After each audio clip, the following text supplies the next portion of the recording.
제가 65세를 살면서 가장 부러운 것이 세 가지가 있어요. 이제 첫 번째는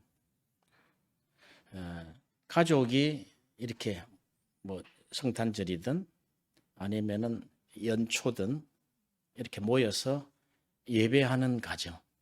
그게 굉장히 부러웠어요. 근데 그게 이제 작년까지는 이제 아버지의 주관으로 이루어진 것 같은데 올해는 며느리 주관이에요. 주관사가. 그래서 이게 하나님이 이런 은혜도 주시구나 하면서 굉장히 마음이 기뻐요. 우리나라에 지금 신앙이 복음이 들어온 지가 지금 4대, 5대 믿음들이 있어요. 우리는 지금 1대 믿음이거든. 1대 믿음이 굉장히 환란이 많아요. 1대 믿음에서 열매가 잘 안 나기 때문에. 그런데 4대 믿음의 집안에서 한번 그 자기 가족을 이렇게 간증을 하는데 이런 이야기를 해요. 1월 1일 되면은 신정 때 자기는 구정을 안 세니까 1월 1일 날 팔레스 호텔에 모여서 큰 방을 하나 빌려서 거기서 예배를 드리고 또 성경 암송 대회를 해서 상도 주고 그런다는 거예요. 이제 그분이 우리나라 국정원장 출신이에요. 야, 그런데 몇 명이 모이느냐? 100명이 넘게 모인다는 거예요. 그래서 4대니까 그분이 나이도 70 가까웠으니까 위에 아버님이 계시는지 모르겠지만 하여튼 4대가 모여서 예배를 드리는데 벌써 4대 만에 100명 이상의 자손이 나왔다는 거죠. 그래서 내가 엄마하고 기도하는 것이 우리 수아, 예준이, 그리고 도준이, 이게 한나, 또 현이까지 해서 얘들이 결혼해서 할아버지 주관으로 예배를 참석할 수 있는, 그때는 이제 할아버지 주관이 아니겠죠. 올해부터는 제가 선언합니다. 며느리들이 주관하셔야 돼요. 남자들은 그냥 실처럼 바늘처럼 따라오니까. 그래서 그 한 가지는 이루어진 것 같아요. 두 번째는 뭐냐면은 어제 우리가 지금 안산에 지금 장례식이 하나 있는데 그분이 나이가 67세예요. 나하고 2살 차이단 말이에요. 그런데 너무 그 심장병으로 고통을 받아서 어제 이제 돌아가셨는데 장기 기증을 하려고 했는데 몸이 약해가지고 검사를 해보니까 기증할 수 있는 몸이 아니 돼가지고 그냥 장례를 치르게 됐는데 그 집에 가니까 그 집 아들이 지금 목회자가 되어 있고 67세인데 그러니까 나이가 현길이 나이는 안 될 것 같고 한 30대 중후반 애종이 나이보다는 좀 많은 것 같고 그래가지고 아버지 장례를 탁 주관하고 있는 거예요. 기도도 하고.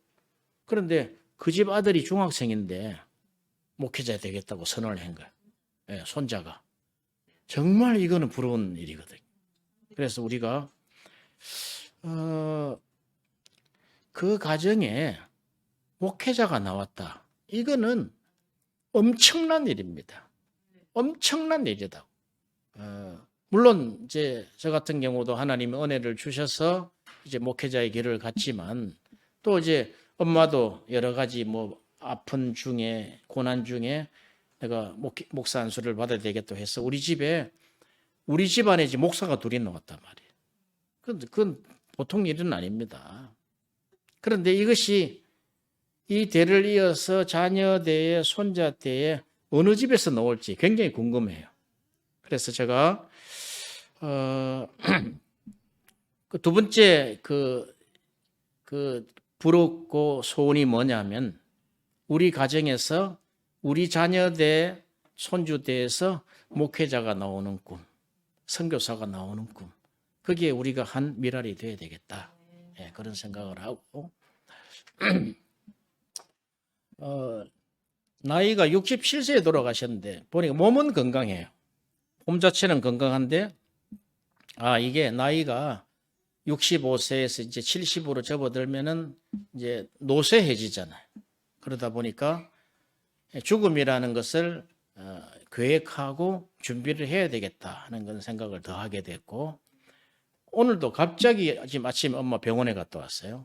갑자기 이 머리가 어지럽고 귀에 이명이 들린다고 어제 잠도 한숨도 못 잔 거예요, 지금.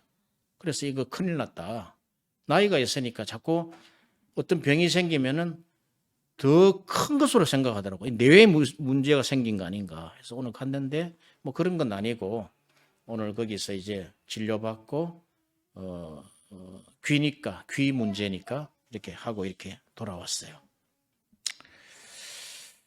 그리고 세 번째 부러운 것이 뭐냐면은 내가 또는 우리 가문에서 하나님의 일을 좀 이렇게 좀 열심히 해야 되겠다. 좀 열심히 나 자신부터 좀 열심히 해야 되겠다. 이러는 것이 참 부러운데 이렇게 열심히 한 가정들을 볼 때 그 자손들이 너무나 잘 되어 있어요. 천대에 이르는 그 은혜라는 게 그게 어떤 지나가는 덕담의 개념이 아니라 그것이 실제화된다는 거죠. 그 세 가지가 좀 부러웠는데 오늘 한 가지는 지금 이루어진 것 같아요. 이루어진 것 같고 계속해서 두 가지, 한 가지, 두 가지, 세 가지를 내가 평생을 기도할 거예요. 그런데 사람이 죽으면은 성경에 보면은 예수님이 탄생하실 때도 보면은 가브리엘 천사가 왔어요. 천사가 말을 하는 장면을 우리가 들었단 말이죠. 그러면 사람이 죽을 때도 천사의 손에 받들려서 하나님 품에 들어간다고 이렇게 되어 있어요. 누가복음 16장에. 그래서 오늘은 내가 뭐 여러분들이 교회 이제 목사님들이나 또 아니면은 여러 가지 매체를 통해서 많이 듣겠지만 평소에 듣기 힘든 이 영적 메시지를 좀 전하려고 해요. 그래서 우리가 이렇게 온 가족이 하나님 앞에 찬송하고 또 말씀을 받고 하는 그런 시간이 돼서 너무나 감사를 드리고 아까 드렸던 그 세 가지 부럽다는 거 소원이 단 한 가지로 할 수 있는 거예요. 기도예요, 기도. 그러니까 엄마의 기도예요. 여기 지금 엄마가 지금 살아있으니까 엄마의 기도. 또 개인적으로는 다 자녀가 있으니까 엄마의 기도. 그 엄마의 기도는 실패하지 않는다는 거예요. 왜? 간절하니까. 우리 아이들이 좀 이렇게 됐으면 좋겠다. 그런데 사람이 죽어서 천사에 받들려서 하나님 나라 올라가는데 성경에 보면은 그 올라간 거지 나사로하고 부자 사건이 있어요. 거지 나사로가 죽어서 올라갔는데 그 자기 집에 살던 부자도 바로 따라 올라왔어요. 그 둘이 볼 수 있었다는 거예요. 그럼 이 이야기는 뭐냐면은 우리가 죽어서도 죽음으로 끝이 나는 것이 아니라 죽어서도 자녀들을 위해서 기도할 수 있겠구나. 분명한 것은 엄마나 나 둘 중에 누가 먼저 갈지는 몰라요. 가기는 가게 될 거예요. 우리 손주들이 이제 장가 가서 시집 가서 애를 낳을 때까지가 기도니까 내가 그러면은 지금 나이로 한 90 가까이 돼야 될 것 같아. 80대 후반이나 90대 가면은 뭐 좀 빨리 간다면은 한 20대 초반에 갈 수도 있을 것이고 어쨌든 그런 기도가 이루어지기를 바라고. 그러면 내 눈으로 보이지 않는 그런 그 기도라도 내가 천국에 올라갔어. 우리 자녀들과 또 우리 손주들과 우리 또 가족들을 위해서 영원히 기도할 것을 지금 하나님 앞에 내가 한번 고백해 보는 거예요. 하나님 어떻게 하실지는 모르겠어요. 하나님 그렇게 되기를 원합니다. 엄마의 기도하는 모습을 보고 자녀들이 비틀어지지 않아요. 우리 여기 형길이 예종이 경관이 있었지만 말 그대로 결손 가정이에요. 가정이 깨진 가정이단 말이에요. 예종이는 중간에 덤으로 지금 뭐 부모는 있지만 그 나름대로 우리한테 말하지 못하는 아픔이 있었을 것이다. 어쨌든 그런 결손 과정 속에서 커왔는데 하나도 안 비틀어졌다는 거예요. 형길이 비틀어질 수 있었어요. 딱 나한테 한번 겁을 주더라고. 내가 한번 막 살아보려고 했다 그러더라고. 그런데 하나님이 계신데 막 사라지냐 이거지. 왜? 말씀이 들어가 있거든. 그리고 무슨 일 생기면요. 우리 믿는 사람들은 딱 무슨 일 생기면은 가장 먼저 생각하는 게 아이고 내가 하나님 앞에 내가 회개해야 되겠다. 그게 딱 떠오르게 돼 있다고. 그게 인간의 본연이단 말이죠. 그래서 이런 엄마 아빠가 지금 했던 30년의 기도가 지금까지 왔어요. 그렇죠? 그 계속 기도할 것이고 우리 자녀들도 엄마 아빠로서 그런 기도를 엄마 아빠처럼 놓치지 말았으면 좋겠다. 그 단 한 가지, 단 한 가지 그것이 부탁이고 그것이 이제 우리가 이 땅에서 정말 하나님 앞에 하나님을 경외하면서 살아가는 백성들이 될 겁니다. 우리 가정에 하나의 표어가 있다면은 하나님을 경외하라. 하나님을 높이고 하나님께 예배드리고 하는데 이 하나님은 굉장히 무서운 하나님이다 말이죠. 그래서 하나님을 두려워하고 하나님을 즐거워하고 같이 합쳐져 있는다니 경외라는 뜻이. 그러니까 두렵고 떨림으로 하나님을 섬겨라. 그것이 이제 우리 집안의 표어입니다. 그리고 그것이 이제 말로만 아니고 엄마 아빠가 그런 삶을 살아가고 있습니다. 우리가 이 땅을 떠나서 우리가 영혼의 때가 되어 육신은 벗어버리고 가겠죠. 그때도 영원토록 우리 자녀들과 손주들, 가족들을 위해서 기도할 것입니다. 그런데 오늘 감사하고 정말 뿌듯한 것은 무엇이냐면 이렇게 며느리 주관으로 또 큰 며느리가 주관이 되고 두 며느리가 이것은 맞다 동의가 된 거잖아요. 이게 동의가 됐고 또 마음의 준비가 됐고 바쁘면 또 오지 못해요. 그렇잖아요. 그러니까 연말이나 아니면 연초 가장 좋은 게 성탄절이 좋은 것 같아요. 그래서 그것이 우리가 이 땅을 떠나는 동안에 또 우리가 떠나서 이후도 계속 가족이 그렇게 예배 가운데 모여주기를 내가 간절히 소망을 하고 오늘 그것이 이루어진 원년이기 때문에 정말 감사를 드리고 뿌듯하고 어제 또 이 준비를 하면서 참 감사하다. 이것이 하나님의 은혜다는 그런 생각을 하게 됩니다. 자, 그러면 오늘 우리가 예수님이 이 땅에 낮고 천한 마국간에 아기로 오셨단 말이죠. 그런데 왜 아기로 오셨을까? 위대한 장수로 정복자로 칼을 들고 멋있는 투구를 쓰고 갑옷을 입고 이렇게 오시지 않고 아주 그냥 마국간에서 태어난 아기로 오셨을까? 한번 생각해 본 적 있어요? 왜 아기로 오셨을까? 근데 이것은 많은 이야기들이 있지만 성경의 이야기를 딱 빼보면은 이것이 하나님의 말씀대로 아기로 오셨다는 거예요. 하나님 말씀대로. 그 말씀이 이사야 9장 6절에 있어요. 이사야서 9장 6절에 한 아기가 우리에게 낳고 예수님 오시기 전에 700년 전에 예언된 거예요. 한 아기가 낳고 한 아들을 우리에게 주신 바 되었는데 그 어깨는 정사를 메었고 그 이름은 기묘자요 모사라. 이름 보세요. 기묘자는 기적을 베푸는 자요. 모사는 카운셀러. 세 번째는 전능하신 하나님이라는 거예요. 이 아기가. 그리고 영존하신 아버지라는 거예요. 너무 앞뒤가 안 맞잖아요. 아기를 전능하신 하나님이다 하고 영존하신 아버지인데 왜 아기로 오셨느냐. 그리고 그는 평강의 왕으로 오셨다는 거예요. 그래, 아기로 오신 것은 우리처럼 육신으로 오셨다는 거예요. 육신으로. 왜? 육신으로 오셔야지 죽을 수 있기 때문에. 우리 성교회 모임에 신학교를 40년 하신 분이 있는데 총회장도 지나신. 그러니까 신앙이 40년 이상은 됐겠죠. 신학교를 40년 했으니까 그분이 모임에 와가지고 축사를 하는데 이런 이야기를 하시더라고.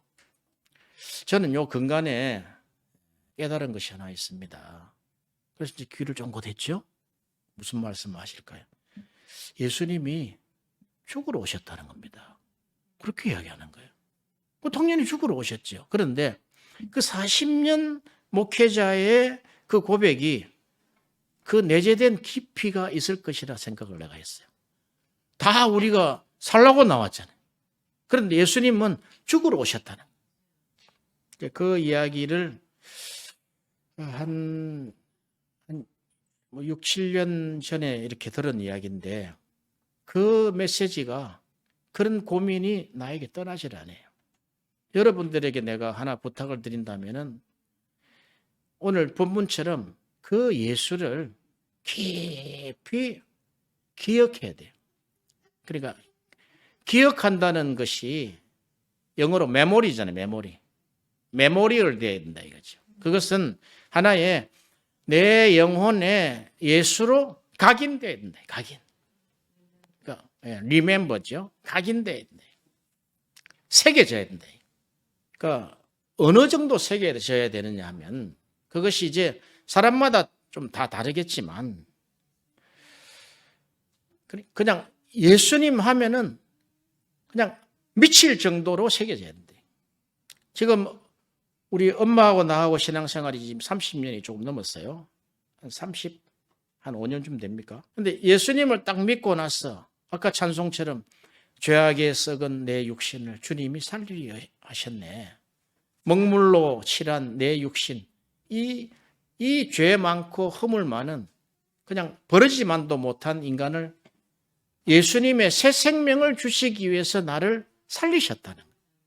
이렇게 생각하시면 되겠죠. 예수님이 지구에 나 혼자 있어도 오셨겠는가? 과연 오실 수 있었을까? 근데 목사님들이 설교할 때 그런 이야기 하죠. 나 혼자 있어도 예수님 오셨을 것이다. 그런데 나라는 존재가 그렇게 귀한 존재냐는 거죠. 우리의 정체성은 예수님의 생명과 맞바꾼 존재다 이 말이에요. 그래서 우리가 예수님을 알고 정말 그 예수님에 대해서 깊은 생각과 그 묵상을 통해서 예수님은 이런 분이구나. 그러니까 10년 해도 해답이 다 나오지 아니하고 20년 해도 30년 해도 다 해답이 나오지 않는 거예요. 너무나 광범위하기 때문에 너무나 그 안에 비밀이 많기 때문에 그래서 우리가 성경을 통해서 이 땅에 오신 그 예수님은 우리가 성경에 있는 기자들이 이야기를 하는데 사도 요한은 첫머리부터 딱 이렇게 이야기해요. 그분은 말씀으로 오신 분이고 하나님이시다. 그렇게 했어요. 예수님이 인간으로 오셨는데 지금 아기 예수로 오셨잖아요. 어떻게 그것을 영존하신 하나님이라 그러고 이분은 천지 만물을 창조하신 분이다라고 했느냐는 거죠. 그것이 이사야서 9장 6절에 있는 말씀처럼 이것이 하나님이 하신 말씀의 예언에 성취된 것이다. 그럼 이제 바꿔서 내가 생각해 보면 만약에 내가 예수님을 거부하고 엄마하고 그냥 알콩달콩 이렇게 살았다고 한번 봅시다. 어떻게 됐을까? 나는 상상을 하지를 못해요. 상상하고 싶지를 않아요. 왜? 너무나 내가 죄를 절개했기 때문에. 자녀들에게 내가 고백을 합니다. 얼마나 악한 죄인인지를 가면 갈수록 더 깨달아진단 말이죠. 이 죄를 사하시기 위해서 이 땅에 죽으러 오셨구나. 죽으러 오실 분이 누가 있어요? 그런데 사람의 몸으로 오셔야 된다는 거예요. 그래서 우리가 히브리서 10장 5절에 보면은 요 문제를 풀어놨어요. 그가 세상에 오실 때 하나님이 한 몸을 예비하셨다는 거예요. 몸을. 그러니까 지금 마리아가 이랬잖아요. 나는 남자 알지 못하는데 어떻게 내가 임신을 합니까? 남녀가 결합이 돼야 되지 않습니까? 그건 알고 있단 말이에요. 그런데 하나님이 너에게 은혜를 주셨느니라. 너가 지금 은혜를 입었느니라. 또 뒤에 가면은 은혜가 덮었느니라 그랬단 말이죠. 그러니까 하나님의 은혜로 마리아 뱃속에 남녀의 관계를 통한 임신이 아니라 한 몸을 하나님이 마리아 뱃속에 넣으셨다는 거예요. 왜냐하면 이스라엘의 영원한 왕이신 메시아가 올 것이라는 메시아에 대한 대망 사상이 있어요. 예수님이 그러니까 이 땅에 메시아, 그리스도가 이 땅에 오실 것인데 이사야는 아기로 올 것이라는 것을 예언을 했단 말이죠. 예언을 했는데 이렇게 한 여인, 그러니까 여기 보면은 성경에 처녀라고 나와 있죠. 그런데 우리가 사도신경을 외울 때 동정녀 마리아에게 나시고 그 동정녀라는 뜻은 가톨릭에서는 이 동정녀 마리아를 우상화시켰는데 그것은 안 돼요. 한 인간이기 때문에 동정녀는 버진이라는 이야기. 한 번도 남자 경험이 없는 순결한 여인. 그러니까 하나님이 그 이스라엘 역사 속에 아브라함에서부터 시작해가지고 이 마리아까지 약 2000년의 역사가 있단 말이에요. 2000년 역사 속에 하나님이 기다리시다가 마리아를 선택했다. 마리아에게 은혜를 줬다는 거예요. 마리아는 이렇게 이야기해요. 내가 남자를 모르는데 어떻게 내가 잉태할 수 있습니까? 하니까 천사가 이렇게 했어요. 뭐라 그랬냐면은 35절에 천사가 대답하여 이르되 성령이 너에게 임하시고 지극히 높으신 이의 능력이 너를 덮으리니 이러므로 나실 바 거룩한 이는 하나님의 아들이라 일컬어지리라. 그렇게 했단 말이죠. 예수님의 탄생 현장에 보면 성령님이 오시죠. 또 천사가 왔죠.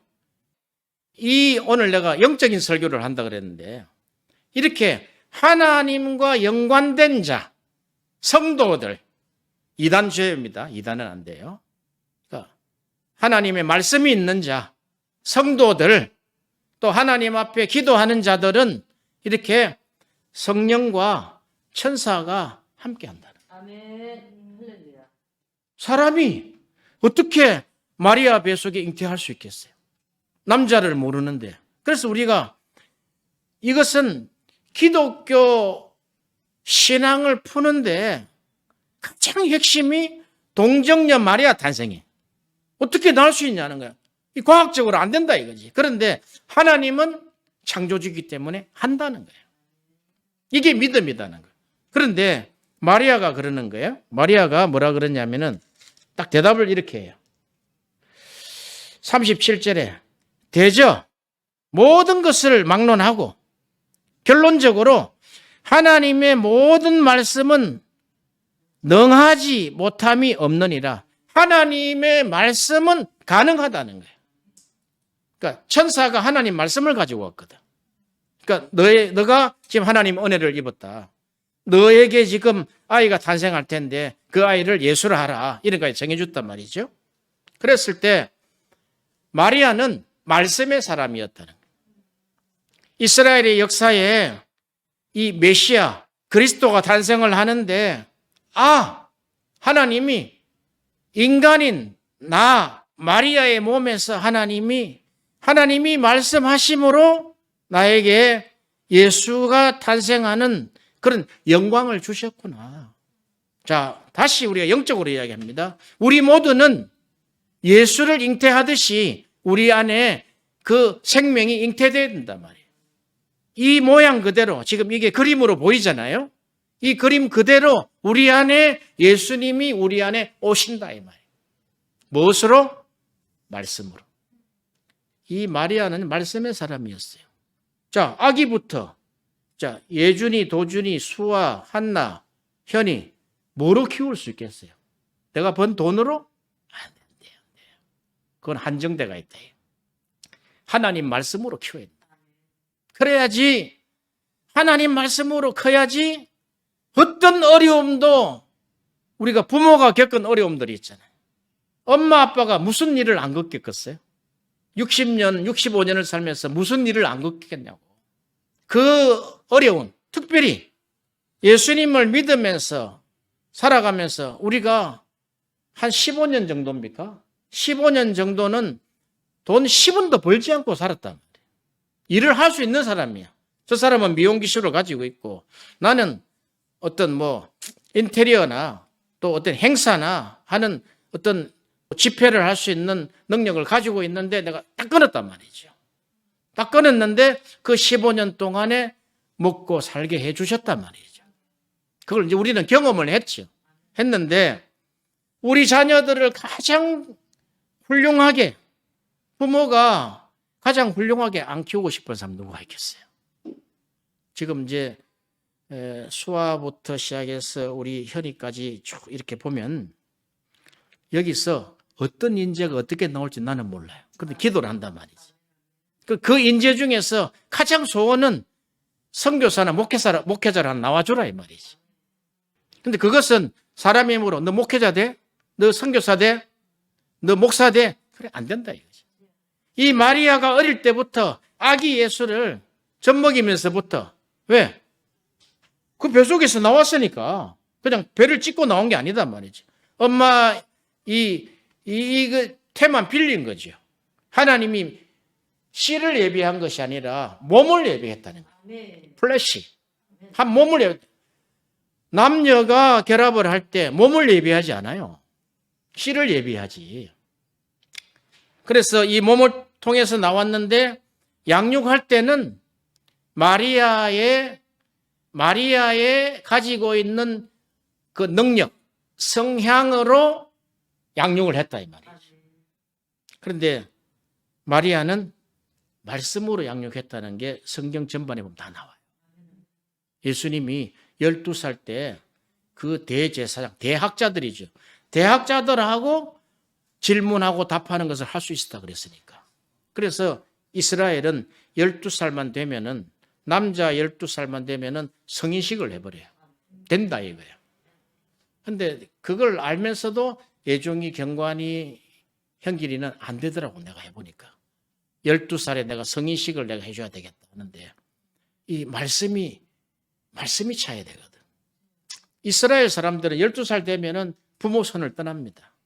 자기가 뭐 돈 관리하는 건 어려서부터 가르치니까 12살부터 자기가 부모의 용돈을 가지고 계획해서 쓸 수 있는 경제나 그 기반들을 다 가르친단 말이죠.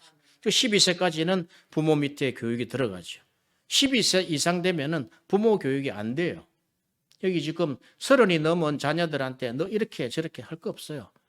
그거 안 들려요. 왜? 12세 이상은 자기 주관적인 게 있다 이 말이죠. 그러니까 12세 되기 전까지는 철저하게 부모가 말씀으로 훈련돼야 된다. 근데 말씀으로 훈련되면 우리 가정에 한 사람도 엇나가지 않고 이런 결손 과정에서 하나님이 세우신 것처럼 이것이 더 말씀의 도가, 말씀의 깨달음이 더 도가 높으면은 위대한 인물들이 나온다. 그렇지 않겠어요? 이 마리아는 말씀의 사람이었다는 거예요. 그리고 여기 보면은 1장 46절 이하에 보면은 마리아가, 집에 가서 한번 보세요. 내 영혼이 주를 찬양하며 내 마음이 하나님 내 구주를 기뻐함은 하면서 찬양을 하기 시작해요. 찬양. 자, 이 마리아는 찬송의 사람이었다는 거예요. 신약의 가장 첫 찬송이 마리아 입에서 터져 나왔다는 거예요. 자, 우리는 그냥 찬송 몇 곡 불렀죠? 그런 몇 곡 부르는 그런 개념이 아니라 이 속에서 터져 나왔다는 거예요. 지금 엄마 아빠는 집에서 하루에 아침에 출근할 때 뭐 일어나서 씻고 뭐 약간의 간식을 먹고 뭐 사과 한 쪽, 떡 한 쪽 이렇게 먹고 놓을 때 찬송을 우리가 가장 즐겨 듣는 찬송을 그 파일을 해가지고 핸드폰에 딱 넣어가지고 1시간 정도짜리 탁 틀면은 이게 가정에 찬송이 절로 퍼져가지고 은혜가 충만한 거예요. 그 저녁에는 말씀 보지요. 아침에는 찬송 틀어놓으니까 찬송을 틀어놓으면은 엉뚱한 마귀 생각이 왔다가도 떠나가 버린다니까. 우리 생각 속에는 악하고 엄난한 것밖에 없단 말이지, 우리 인간에게는. 예수를 믿어도 얼마나 악합니까?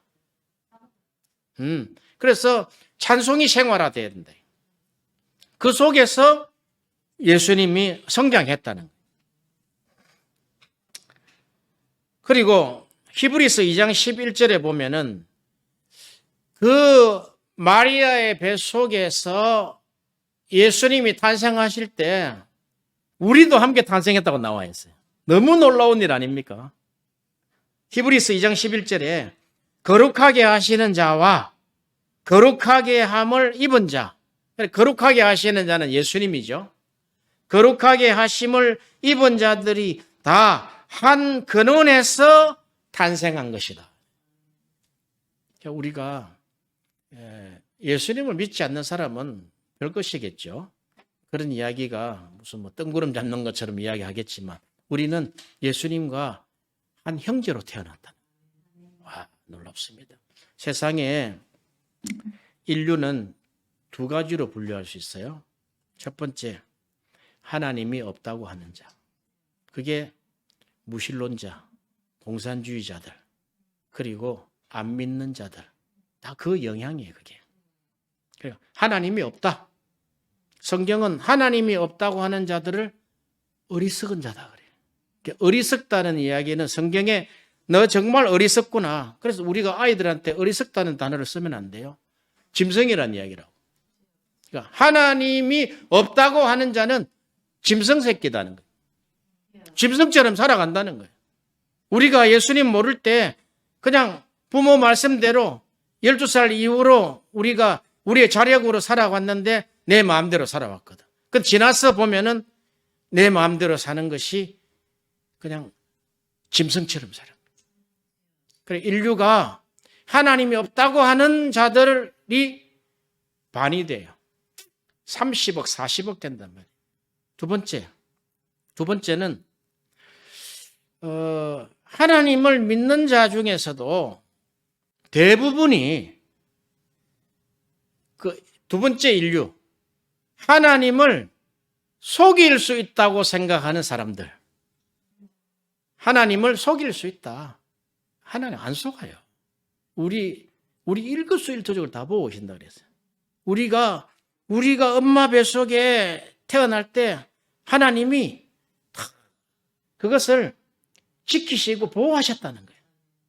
앞으로 우리가 또 아기를 낳을 사람이 있다면은 그 순간부터 이것은 하나님이 하시는 일이다. 우리가 큰 어려움 없이 출산을 하고 아기가 잘 길러지는 것은 그것은 내가 열심히 잘 봐서가 아니라 하나님께서 성령으로 천사의 도우심으로. 이게 우리가 하나님은 이 예수님 탄생 기사를 통해서 우리에게 가르쳐 주는 게 있어요. 그게 뭐냐면 반드시 하나님을 믿는 백성들은 성령이 함께 하신다. 그래서 우리가 성령님을 알아야 돼요. 환영하고 모셔야 된단 말이에요, 우리 안에. 근데 예수님이 계신 곳은 성령이 계신단 말이죠. 그리고 성령이 계신 곳에는 반드시 천사가 함께 동원된다는 거예요. 천군 천사가. 그리고 우리가 보면은 우리가 기도할 때 그 기도를 받아서 하나님 앞으로 쫙 올라가는 기도를 가지고 올라가는 천사가 있어요. 그 경험을 한번 해보시라고. 한 번은 우리가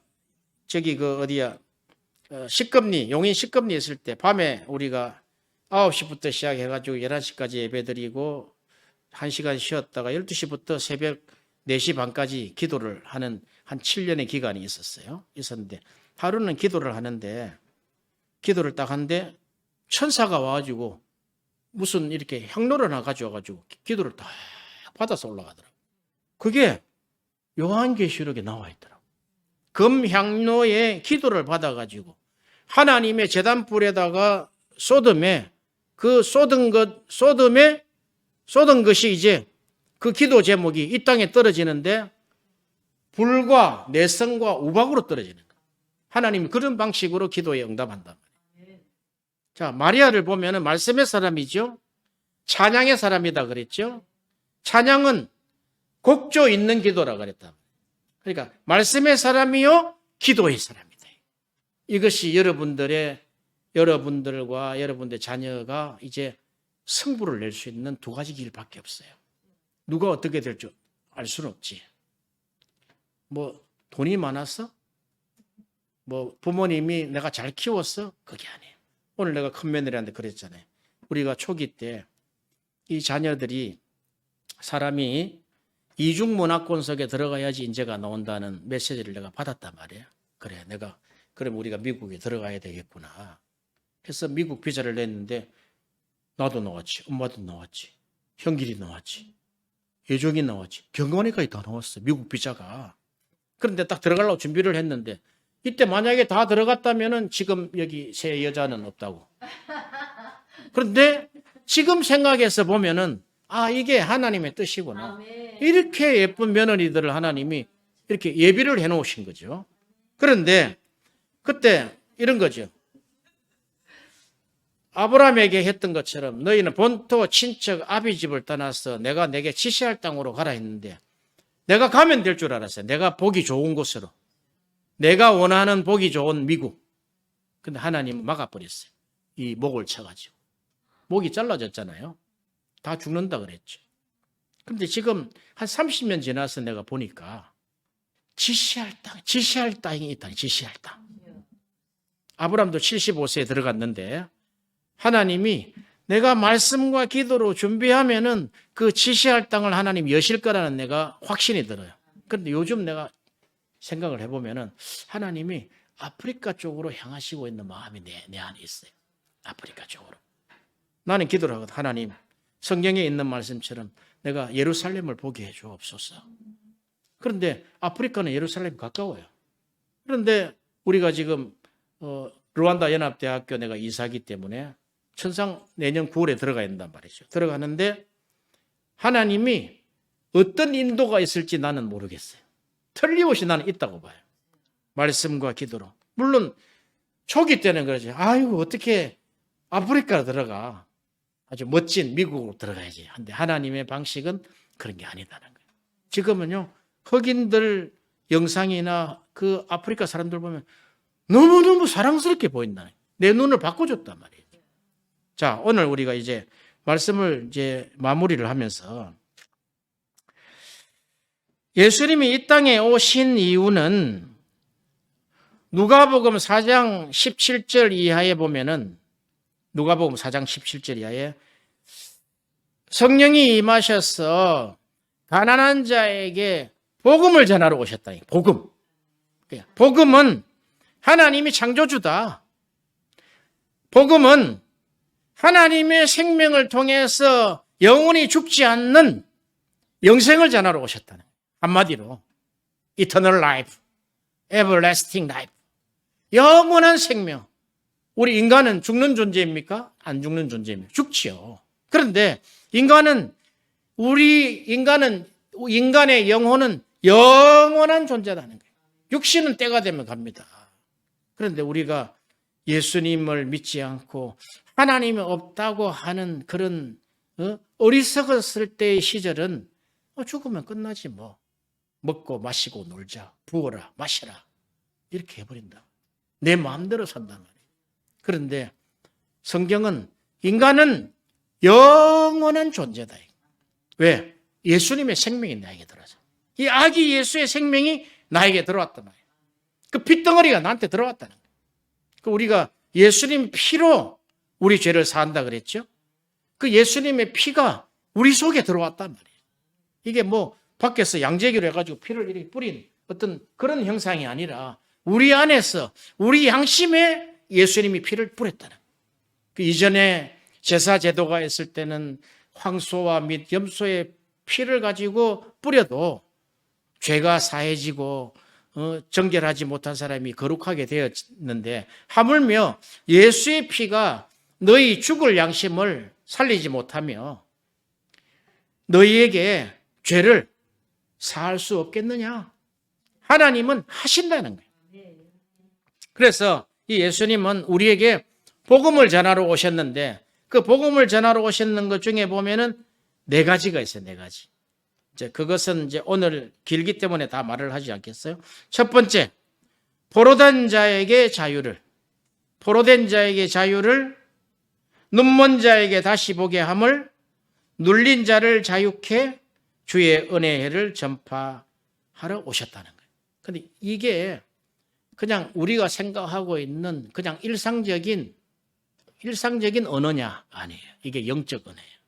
포로된 자, 너희가 마귀의 포로되가 있다. 그럼 아까 그랬잖아요. 우리 믿는 자는 성령님이 함께 동행해 주시고 천사가 동행한단 말이에요. 우리 애기들한테 천사가 있어요. 수호 천사가 따라다닌다고. 그래서 다칠 것도 막아줄 때가 있는 것이 믿는 자의 기도를 통해서 하나님이 천사를 파송해가지고 아이들을 안 다치게 한다.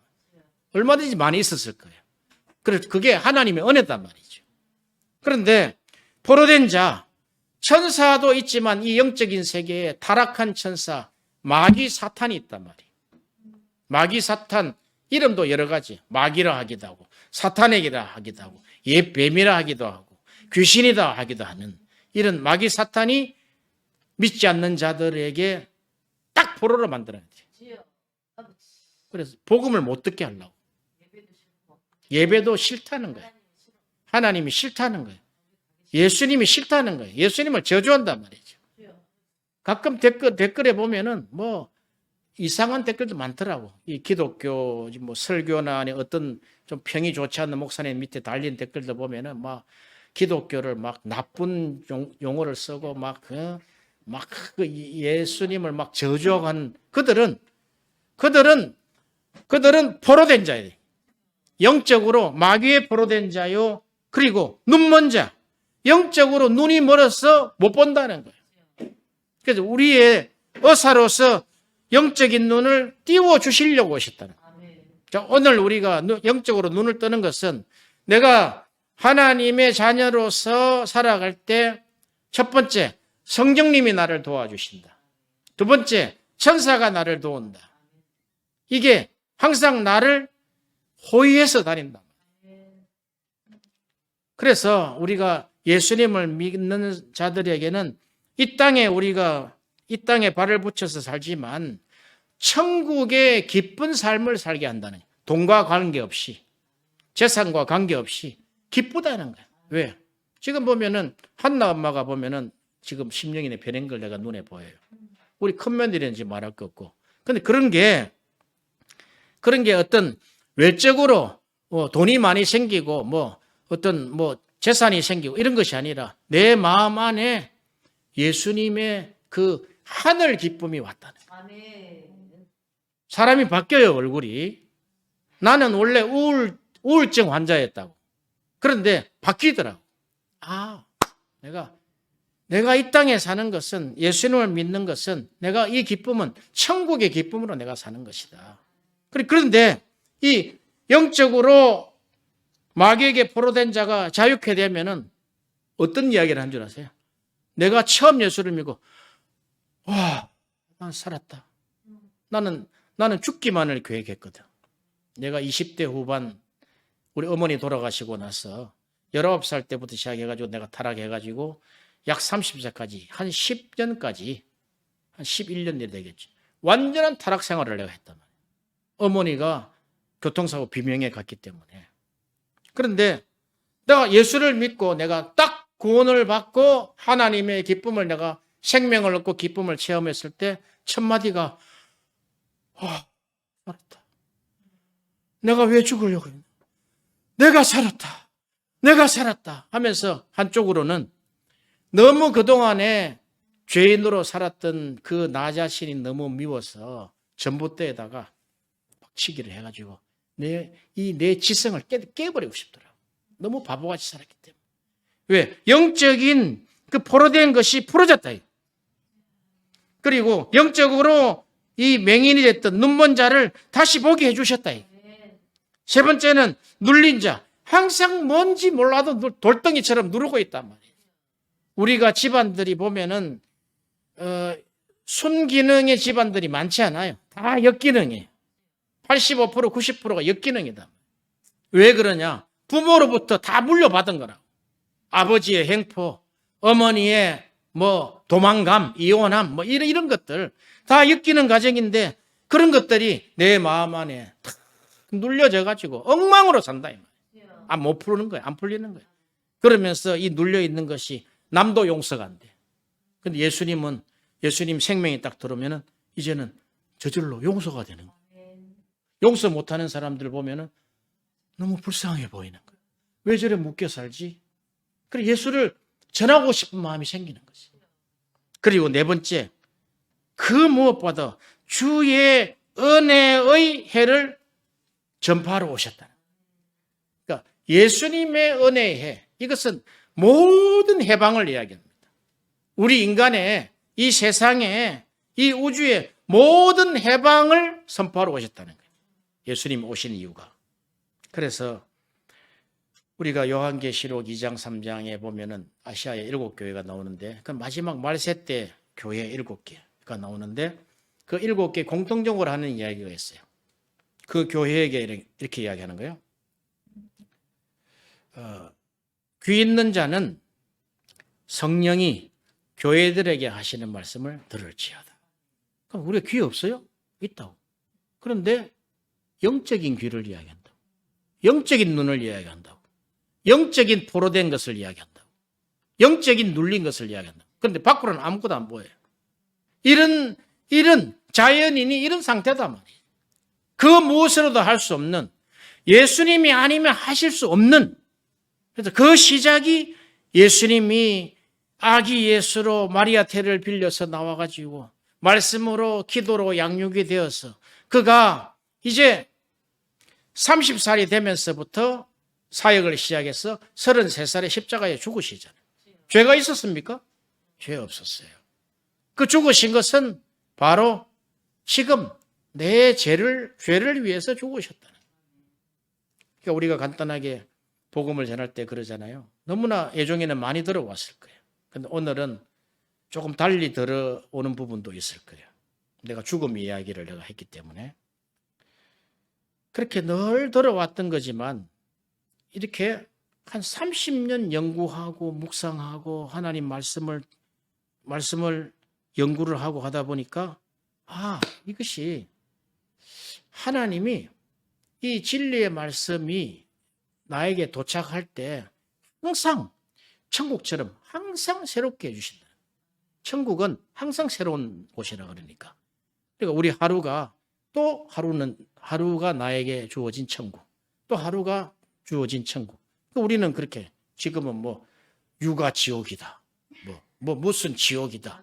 헬 조선이다. 그거는 세상 사람들이 그거는 짐승들이 하는 이야기예요. 하나님이 없다고 하는 자들의 이야기. 우리는 하루가 예수님 때문에 내가 오늘도 새로운 천국을 산다. 나에게 힘을 주셔서 산다. 우리 자녀들에게 또 성령님과 천사가 도울 것이다. 그 대신에 우리가 부모가 해야 될 보호의 어떤 역량은 필요하겠죠. 그러나 보이지 않는 곳에서도 끊임없이 우리를 돕고 계시는 예수님은 성령님을 이 땅에 보내시고 가셨단 말이에요. 내가 성령을 보내시겠다. 그 성령은 뭐라? 진리의 형이다. 진리의 형. 성령은 진리의 형이다. 그래서 마지막 메시지입니다. 그러면 그렇게 오셔서 우리에게 뭐 하시려고? 요한복음 14장 12절에 보면은 내가 진실로 너희에게 이르노니 나를 믿는 자는 나의 하는 일을 저도 할 것이요 또한 이보다 더 큰 것도 하리니. 우리가 예수님보다 더 큰 일을 할 수 있대. 예수님은 창조주예요.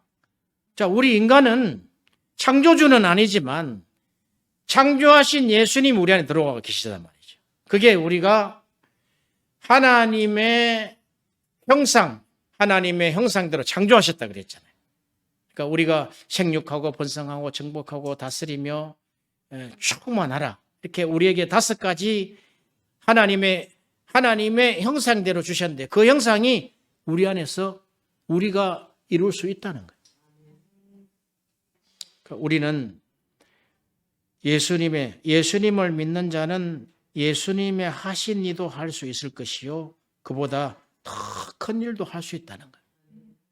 이것은 어떤 수치로 가늠할 수가 없어요.